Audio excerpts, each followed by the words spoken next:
In this last election, the social media has been a new challenge for our society, especially when it comes to freedom of expression, freedom of assembly, freedom of speech. And social media has created a new challenge for us in these constitutionally guaranteed rights that we have. All we have to do is look toward Russia and see what Russia's doing in recent days to realize we don't want to go down that path. We want to make sure that we're continuing to allow people that freedom, but doing it in a negotiated way with social media, where misinformation can be a challenge.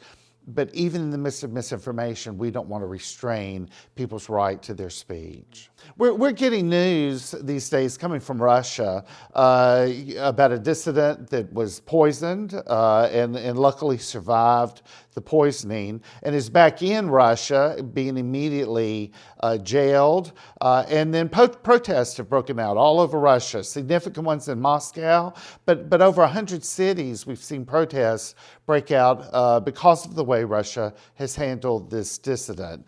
It is an opponent of Vladimir Putin, and because Putin has used his power to maintain his place in government, he's taken it out on his opponents in various ways. And so poisoning's been one of the models that has happened.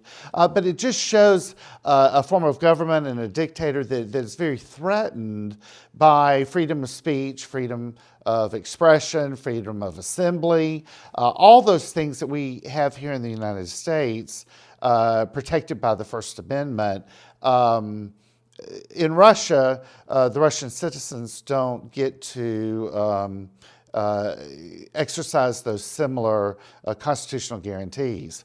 And so I think we Americans really need to look toward Russia and see what's happening in Russia and just make sure that as we are dealing with dynamics in this country, that we realize freedom of expression, freedom of speech, freedom of assembly, are things that we want to make sure that we protect for folks, not just the ones we agree with, but the people that we oppose and the people who have a different perspective than we do. Because we certainly don't want to go down the path that Russia has gone down to where citizens don't have the right to be in a disagreement with their government, no matter who is sitting in the White House or in the halls of Congress, no matter who is making the political decisions.